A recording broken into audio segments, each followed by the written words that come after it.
does feel like TT coming into the second game off of the back of a win with an advantage in terms of side selection. It's going to be a bit of a rough one for this side of V5, but maybe they can turn things around. V5 going to be on our blue side once more, banning the Nocturne. In fact, bans and picks pretty much exactly the same so far, Doug. Yeah, and just a heads up for people who are confused by the Rek'Sai. Yeah, the Rek'Sai is a Xiaopeng special. He actually played against JDG. He really likes this early game kind of aggressive jungler, but not going to be seen it this time. Anyway, on the opposite side, we are actually getting the mix-up in the second rotation for V5. Diana in the jungle for PZX. And something that can have some impact in the early stages, but definitely a really strong team-fighting assassin. Yeah, we're going to see grabbing himself the LeBlanc as well, so wanting to have an impact in this one. Uniboy gets his patented set removed in that mid lane set. Very good at just soaking up a lot of the pressure that LeBlanc can put out in the lane as well. But Braum taken away from Pudding here, making sure that Sam D can't have a super safe bot lane. Yeah, I mean, look, either way, like, you're going to have a relatively safe bot lane with the Ezreal, and you can kind of do whatever for Pudding here. You can go back towards Leona, Nautilus, like, even Alistair. There's a lot of picks here that still work, so I'm not overly worried about Pudding here. I'm more curious to see what Xiaopeng and Longxing do with this Lee Sin, because you can give it to Xiaopeng once again, can do relatively well against Diana in the early stages, but as well, you can try and maybe opt back in towards something a little bit more aggressive in the jungler for a Xiaopeng if you wanted. Hell, even like things like the Rumble still being open and available as well. All right, second rotation then as we come on through. TT have that Lee Sin, which could well be going towards the jungle. They're just going to lock in the Nautilus, not give anything away. Now to V5. That Rise is open if Uniboy wants to go for that. But Dagda, I don't know if Uniboy plays it. Yasuo could be an option. They've got an AP jungler, the Diana Yasuo combo. It is really juicy. Look, it could be possible. I've been hurt before, all right, Munch. I love this combo. Like, LNG, there's a reason that, like, I love LNG because they do bring out these really cool, like, combos. I haven't really seen it from much other people, and I don't think we'll get it from Uniboy here. No, it looks like we probably won't, but I love the Diana Yasuo combo. I think it's so fall. The Saki fall is such a strong combination when you get it paired together, but unfortunately, we won't be seeing it this time. Actually, might be getting Uniboy going towards the Renekton in the mid lane. Looks like Invincible going to be taking the Camille up in that top side, but at least in the early stages, if you are going towards this Lee Sin pick in top side, you can still do relatively well against the Camille. But looks like we might actually get the Gragas coming in the top side. Decent disengage for the Camille, of course, because every time she goes to hook shot onto you, you just belly bop, knock her away. And then as well, you've got that cask in the later portion to get rid of her and stop her from having that lockup thanks to the Hextech ultimatum. All right, we'll see if they can pull the combo off. It's going to be that Gragas top. I feel like it's been a bit since we've seen Gragas top. He definitely has stopped being as popular, except for Xiaohu, basically. Xiaohu still loves the Gragas top. He always got his AP on that pick. Yeah. We'll see what Longxing is going to opt for. Yeah, exactly. I'm probably expecting Longxing to go tank. Generally speaking, Longxing likes to go tank, but we'll have to see. But we do get to see Invincible on his Camille. He said it in the pre-game interview, saying, hey, this is one of the champions I'm proficient at. This is me being set up for success. Yeah, and it's interesting to see because, like, the thing with the Camille, obviously, is that you need kind of time to scale into the later portion of the game. You tend to see a little bit of an interaction with her as well, whereas when you look like, when you try to get something like the Galio in the mid lane or something that can pair with her to enable her in team fights, but you don't have that as much in this game. And especially the rest of the composition is pretty heavy mid-game focus, right? Kaise, you kind of pair off with the Gale Force of Kraken Slayer early. Diana as well hits super hard when she gets that Night Harvester's Zhonya's. So having this late game Camille does give you that side lane pressure, but I'm curious to see how V5 actually play towards it, and if we how we're going to get it to work in a team fight scenario, because we're not really seeing, you know, your traditional split push styles anymore, just because of the amount of objectives that are on the map, making it incredibly hard for you to just ignore everything and go split push all game. To see. Definitely feels like for V5 they have very strong composition when it comes to that split push. When it comes to like 1-3-1, you've got a Camille and a Renekton, both more than happy to go into those side lanes. So it could be down to TT trying to set the pace and trying to be a little bit more aggressive. And you know, Dagda, let's try and set expectations here, because game number one, we came in real hot. We came in excited, we came in ready for action, and it kind of didn't happen for a long time in the game. This time around, we have a Lee Sin in the jungle from Xiaopeng again. We've got Ye on a LeBlanc. I feel like maybe this is the game where we do have that crazy shenanigans in the early game. Look, I don't know if I'm ready to believe, Munch. It happened once. I don't know if I'm ready for it again. We're getting a picture-in-picture just to see the ward that got placed on red, thanks to a sneaky yeah. But, yeah, I mean, look, you have a Lee Sin, right? So you'd assume that you're going to get some sort of early interaction. I'd love to see it in towards the mid lane. As weird as that sounds in the LeBlanc versus Renekton matchup, you want to make sure that you're getting this LeBlanc ahead and trying to get her to snowball, and you actually do have enough damage between the execution on Xiaopeng and the burst damage thanks to the electrocute on LeBlanc. Do quite a bit in these early stages. So we'll see if we do get some action there, or if we end up just going back towards Longxing in that top lane and try to shut down Invincible so he's just completely irrelevant again, and especially when we get to these team fights. I think you might be onto something with that last one there. Based on what happened in game number 1, based on how well Longxing did with the lead in game number 1, does feel like maybe just setting him up for success could be the way forward. Both of our junglers starting on the bot side though, so we could have a bit of a tussle on the top side when we get to about 3.5 minutes when that Scuttle Crab's going to be coming onto the map. We'll see if the two junglers are going to collide or whether one of the junglers is just going to concede, go down to the bot side instead. PZX moving up on the Diana. So far, bit of a faster clear, which is the way you would expect this matchup to go. Lee Sin, generally speaking, not known for his fast clear. Yeah, and that's the way it tends to go. You can barely eke out the 4 or 5 camps if you want to on the Lee Sin. Looks like we actually will get the 5 camp start here coming through from Xiaopeng, but it does mean you'd be slightly delayed coming over towards the Rift Scuttler, and with Diana already up here and having that pressure on the top side, this will go to PZX. I'm actually surprised that we don't see him trying to move back down towards this bottom side, like to get that Scuttle for himself, but we might actually see him after the red try and teeter down towards the bottom end of things.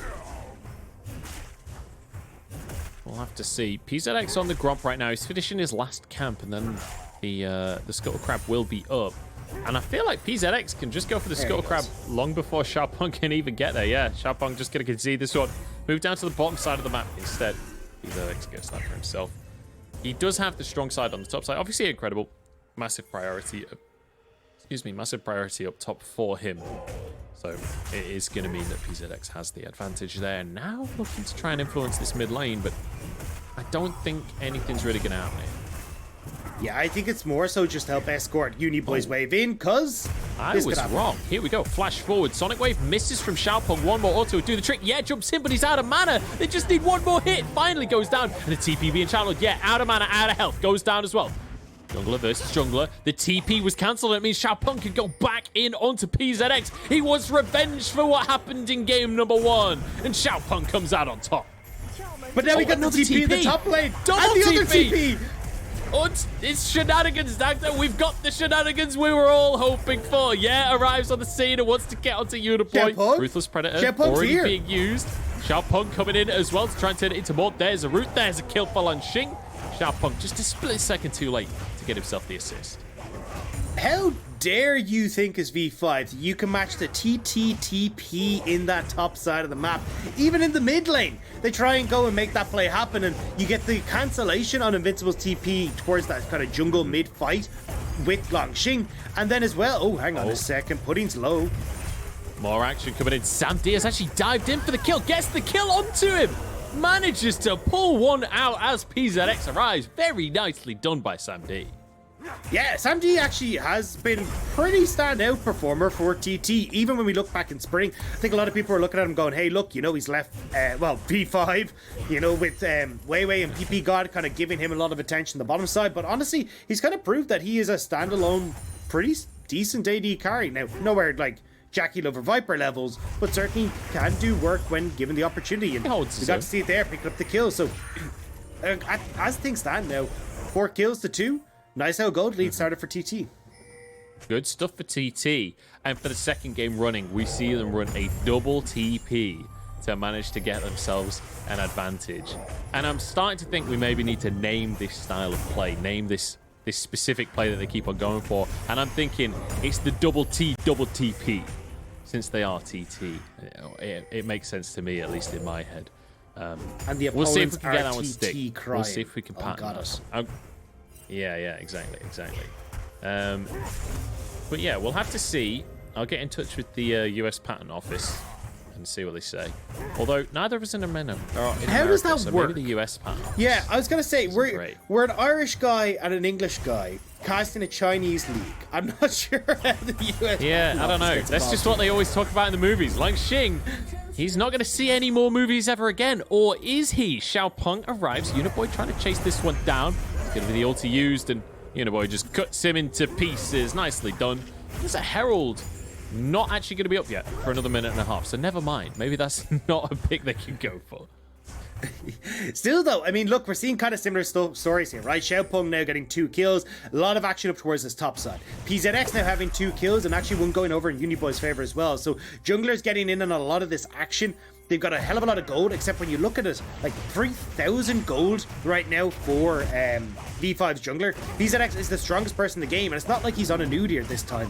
He's on the Diana. He can have a major impact in these fights, and he's been very quickly accelerated towards that early Night Harvester. So I wouldn't be surprised to see his PZX now having 6 hit and having more access to Moonfall if these ganks even take it up a notch again. It does feel like the game pace is getting pretty rapid on this one. And Dagda, I want to ask you about this Diana pick and how much you expect this kind of gameplay from a Diana. Because when I think about Diana, I usually think of like waiting for 6 and then trying to make plays with the Moonfall, not this kind of early game action. But it feels like it's actually gone really well for PZX. We're in the exact same spot we were last time, where both junglers have 2 kills in the early game off of the back of the skirmishing.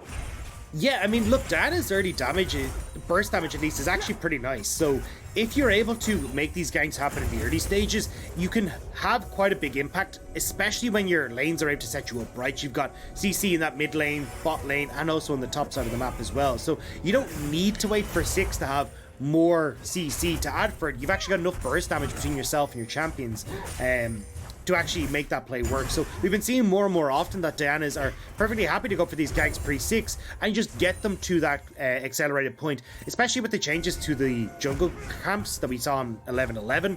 The slower jungle camps and how quick Diana clears means that she's got a little bit more spare time that she can spend towards the lanes. It's always nice to have a little bit more spare time, getting that leave from work, being able to have a bit of a holiday to other lanes. PT looking for a play onto Invincible, but he's going to zip over the wall. With him out of the picture, though, maybe an opportunity to finish this Herald off quick. They do have the Lee Sin. They've got the execute damage. The Eye available to proc. Invincible threatening. Uniboy moving into the pit. Xiaopeng has been sort of abandoned by the rest of his team. Will have to ward hop back out of the pit, and this will just be taken by PZX. They grab the Herald for themselves. Big ult from Lunching. Scatters everyone to the wind. Sam D forced back over the wall. Void Seeker goes over the wall as well. In with the Hextech ultimatum. Invincible realizes that he's not going to make it out of this one, and Xiaopeng gets himself a hat-trick. Yeah, they do get the kill, but they do give up that Rift Herald, so will be a little bit of gold that can eventually go into the hands of V5, but a little bit of a messy fight, I will say, kind of coming in on both sides, where no one really knew what they wanted to do coming into it. So it ended up kind of both sides posturing, going, what the hell are we supposed to do? How are we actually dressing this fight? But at the end of the day, we see a little bit of those kills going back over. Now we see V5 managing to answer and get the Herald at least, but that ult from Xing was mental. It was, because it kind of just shoved everyone towards Sam D. So like Sam D was kind of like, hang on a second, I don't want the Croc, Camille, and everyone else over in my position. So he used to arcane shift away, and I think that took kind of a lot of the damage out of TT in that fight as well. He ended up bursting a lot of people away. But it did mean here, of course, as you said, V5 now, they're in a position to actually set themselves up with the Rift Tower that will be popped. TT here to answer, but it is a 2v3, and that tower may not be very long for this world. They got it. My god. They CC'd it, they smited it, they got the ITT. Just ruined the plans of V5. Oh, it's an absolute tragedy. It's a travesty. It is something to behold here. I'm gutted on behalf of V5. That is a disaster, honestly. That is so sad. And especially because, like, on the bottom side, right, Sam D, he's getting his own plates. You had Kepler now, who did obviously get the first 2 plates. So it's not like a full loss, but certainly not having that little bit of extra gold. Especially, as we said, to go into PZX. He's got that rocket belt completed for himself. He'd love to be able to get towards the Zhonya's ASAP. But having this just go, are we gonna replay it? But yeah, just so much burst damage. They actually managed to hit the back of the eye, it looks like, as well, and then the smite just to finish it off. So nice job from TT to secure that. Beautifully done. And I have to say, I agree that it's not actually that big of a financial loss, right? It's 300 not gold, not the end of the world for V5, but it's the emotional loss that you feel in that situation, right?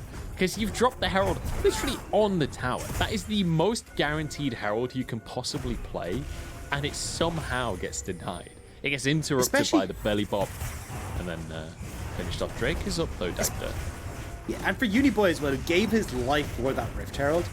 Now it went for naught. He doesn't get that satisfaction, but either way, Dragon does go across the hook there. Hook comes in, TPs across the board as well. Moonfall used defensively as he goes down to the Ignite Hextech Ultimatum into the fray once more. But TT, they're just 5 men strong. They're so healthy. Sam D manages to get out with his life. Invincible there. Pudding goes golden. Xiaopeng's in trouble himself, but he dips back away from this one. They're playing it so beautifully. And V5, they're left out without an idea of how to do anything in this one. Zip just desperately trying to get away with his own life. Has a shield, but he'll get chased down. Double kill comes through for Yeah. And Yeah is exactly what TT fans are saying off the back of that fight. Hell yeah, because TT are going to be happy with that one. They managed to just eke out everyone tanking different scenarios that V5 are trying to place them into. Sam D able to escape away in the back line. He's able to dish out a whole bunch of damage, and it's heartbreak again for V5, where they're now looking down the barrel with a 2.5k gold lead, with more to come for TT as they push in these waves. We can see the engage comes out Pudding, but the follow from the rest of the team is just beautiful. Yeah, you can see there, Yeah slides on in off the kick coming through from the Lee Sin, gets the ignite. And again here, like, this actually looks like almost a good play, but Sam D, arcade shifts away, actually manages to hold on to his flash, I think there, but that could be a visual bug. And then as well, Invincible, he goes down off the back line, and from here it's just chasing down V5. There's nowhere to go, nowhere to hide, and you've got nothing left for ZYF as well, so it's not like you've got the opportunity to try and turn these kills back in your favor. There's just nothing left. Yeah, nothing left in the tank there for V5, and it's another pickup for TT, which means now a 2,000 gold lead for themselves. And we've got a bit more action, Dagda. We're actually seeing the early game action that we were wanting in this series. The Gordrick finish for Xiaopeng. We've got 2 kills in the pocket. Yeah, we've got a couple of kills for Sam D as well. He's already got himself that Divine Sunday here. And we'll see what TT are going to be able to do with this lead if they push the envelope a little bit more on this one and make sure that V5 know that. Yeah, I mean, look, as we said, like, when you get these first items, it's going to be a completely different ball game, right? Divine Sunder, massive for Sam D. Luden's Tempest, huge for Yeah as well. And then already we got the Gourd Drinker coming through for Xiaopeng. So these are massive leads that you can start to extend. Like 2 minutes now, or actually less than that, until the next Rift Herald is up. You're going to have the Dragon as well in 2.5 minutes that you can look to fight around. And these are really big item breakpoints coming through for TT almost across the board. Whereas for V5, right, Kepler still needs to get towards his Kraken Slayer. Or has the Kraken Slayer, sorry. But for Invincible, he still needs the Divine Sunder. Needs more or less to get the Hydra as well before he can really be a big menace in these fights. And that's a long away from here. Oh. Right, we have Everfrost coming through for Yeah. That's really weird. We do indeed. Yeah, so the whole reason you go for the Luden's Tempest, right, is because LeBlanc, you're a backline assassin. Luden's Tempest gives you more burst damage because you get the magic pen off of the mythic passive. The Everfrost is weird to me because you end up, as you can see, like, obviously having the active, but you're not really playing a utility mage in this scenario. Your burst damage is what you heavy rely on. And then as well, like, the ability haste passive that you get isn't a massive boon to you either. What I will say, though, is because it kind of is a similar conversation to what was happening last year or earlier on this year, sorry, with LeBlanc's going for the Leandries, right? And you're kind of playing a different version of LeBlanc where you are more about whittling down the front line. And I was never really a fan of it, but there was logic there to be had. I guess the logic is, and I'm kind of just going off of the cuff here, trying to figure out the logic. I think the logic is basically like you're turning into a would-be Twisted Fate, right? Where you have a massive, massive gap close to be able to get in. If you can get your Everfrost down, you can guarantee that your chain also lands. You could even double chain with your ultimate, and you essentially become like this pick CC tool for Sam D to follow up on and Xiaopeng to follow up on and find these kills. But you could just kill them yourself. That's true. That is true. I can't argue with that. Another Herald goes the way of V5, and a Moonfall comes down as well. This Xiaopeng falls, but TT looks like they want a 4v5. Everfrost comes out from, not bad, not bad. We're seeing the build come through. But they are getting chased out, and Uniboy's looking pretty big, pretty scary right now. Jumps over the wall, trying to threaten everyone. His Invincible flashes away from the belly bop. TT flashing away as well. It feels tense here, Dagda. It feels like neither team really wants to let the fight go, but neither team really wants to go in either. Looks like V5. They get the Herald. They get away with it. Now a TP in the mid lane to defend this tower no less. Uniboy takes a chunk from the Divine Thunder as Sam D barely gets out of that one. Rocket Belt across the team. In they go. Knock up on ZYF though. Everfrost, he turns golden, but he surely goes down. There's a kill for Sam D. 1-for-1 so far in an incredibly extended fight.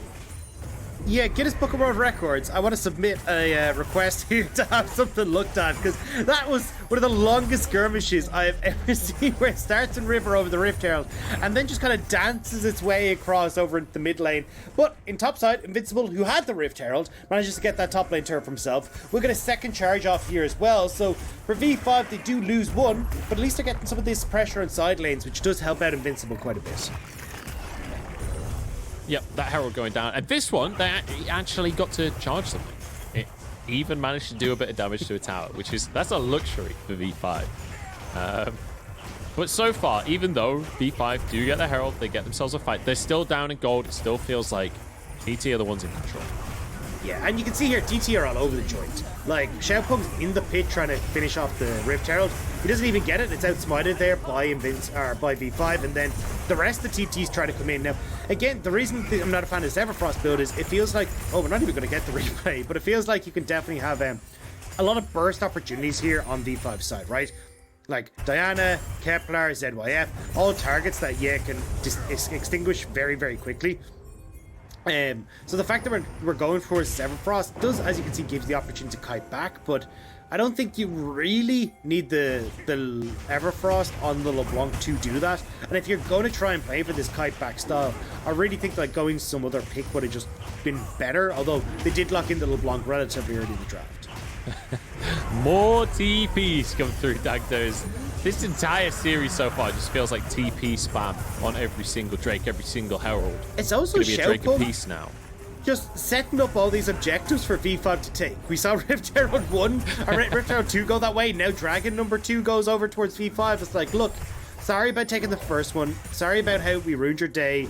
Let's make it a little bit better. Yeah, Xiaopeng is, he's a jungler. He's used to getting leashed for, and he wants to return the favor, He wants to be a good member of society. And now he's leashing for V5. Except it just doesn't feel as nice. It's like, why do you guys do this all the time? You don't even get anything out of it. The other team gets the advantage. I don't understand what I'm doing wrong here. Yeah, not too great. Not too great here. But hey, still 2,000 gold lead for TT. They're still winning at the end of the day. And importantly, we do have a Dark Seal with 9 stacks there for so he's feeling pretty good right now. Could turn that into a Magi's, and that would certainly tick some of the boxes in terms of the damage that he's missing out from the Ludi stacks. Yeah, I think though, trying to transfer this over might be. I mean, look, it's not the end of the world, but I still think, like, you're going to be going towards something like a Zhonya's, I imagine, here. If you're going to go this utility style, you're still going to be looking towards something like a Void Staff as well, just to make sure you've got that burst. Because, again, like, one of the big things that you get off of that Luden's Tempest is more straight-up Magic Pen. So, if you're not going to have access to that, you need to index into it a lot quicker. So, like, having those early Sork Shoes will be nice, but you still need more there if you want to be having a little bit of that threat for the back. Well, we'll have to see if he can threaten the backline later on in the game. As things have started to slow down a little bit, Baron is onto the map here. He's got a bit of a 1v1 Invincible. Feeling himself a bit, but Lunching is going to be able to back away. Go for himself a Scuttle Crab. Now pressure in the mid lane, but the wave clear should be good enough from PZX and Kepler just to defend that tower. And it feels like this is the point in the game where in game number 1, we saw everything slow down. We saw a bit of an Adam in the mid lane, all draft, all mid. And it felt like TT kind of... well, you have an Adam in the top lane, but then you can also Adam in the mid lane with Adam. Can you have an Adam? Adam, yeah. Okay, so you can have an Adam. Okay, gotcha. Yeah, Adam can participate in the Adam, if that makes sense. It's part of his family. Here we go. Moonfall comes in, launching, trying to flash away. Does not have his ultimate available. It doesn't mean he'll just go down. 1v3 dive. And in the meantime, TT are like, all right, you're going to send everyone bot? We'll take Baron. Yeah, no worries. Yeah, and the snipe as well, stopping the recalls. But Nerdy gets NYF, but there's nothing here, right? No, Samty, keep it. No, don't let it reset. Don't let the Baron reset. Oh, no. You're going to take it. Oh, no. TT, no. You just had to keep someone on it. They lose mid tower. They lose the kill bot. And yes, you get a kill back, but you just needed someone to stay on the Baron while the kill is going across so you don't lose it. And you can actually finish it off. Like, the TPs weren't there, right? Uniboy didn't have his, but he died. Invincible wasn't there. ZYF wasn't there. PZX was miles away. That could have been the Baron for TT. Yep. I figured it out, Dagter. I figured it out. I know what TT stands for. Stands for Turbo Tilter, because that's exactly what that is. It's a disastrous decision. Terrible times. TT. Turbo Tilters. Yeah, this. Yeah, I disagree with their decision making in that scenario, Mr. Dagter. I have to say, I disagree. There was. I'm trying to think of a second word with T. I've got turbulent in my head, but I can't think of a follow-up on the spot. My brain's not working today. Xiaopeng, toys with the idea of trying to finish someone off, but he'll back away as well. Drake coming up in a minute here, Dagda. Does feel like TT still with the advantage, but we've been saying that all game, and they've not been able to get much done with it. Yeah, they nearly did, but unfortunately not able to. And now, actually, Xiaopeng kind of just watching Invincible go by. Looks like they might collapse onto him. Go for it. And that's, well, you know, he did get caught there. It is as simple as that. He kind of just went 1v5 and died. So that should be Drake. Uniboy, though, in the meantime, will be able to get himself a top tier 2. This might be traded in the mid lane. You can see launching in the bottom lane as well. Drake coming up in 20 seconds. So it feels like TT, in theory, should be able to get more objectives off the back of it. But that's what we said about the Baron. And that didn't really happen for him. I mean, Dragon is up, right? So you don't have the top laner Invincible for the start, but you can try and burst it down here as TT to avoid the opportunity for the teleport to try and come through. And looks like that is going to be the call here for TT, but mid lane turret still standing. Actually, TP still coming through. Oh my goodness, the TT double TP. Here we go, the engage from Uniboy, Pudding stuck in the middle of everyone. He's going to finally get his just desserts, but no, he has Azonius, keeps himself alive. Sam D trying to get some shots off. The Moonfall in onto 2 people, but it doesn't really do enough damage. There's finally a kill onto Pudding. In the meantime, you see, yeah, going in on the backline. Sam D, true shot barrage across everyone. And look at this fight from TT, just spreading out, kiting everyone out. Yeah, trying to go back in, jumps away. Uniboy doing damage, but not enough.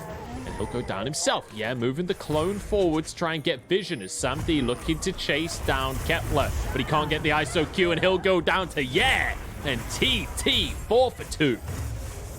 Just about able to take that, and they get the Dragon plus the double teleport out from V5. So now again, you can have the potential for TT to make these kind of plays in the side lanes and then look towards the Baron, but they're actually just going to TP in straight away and look for the Baron off the back of that play.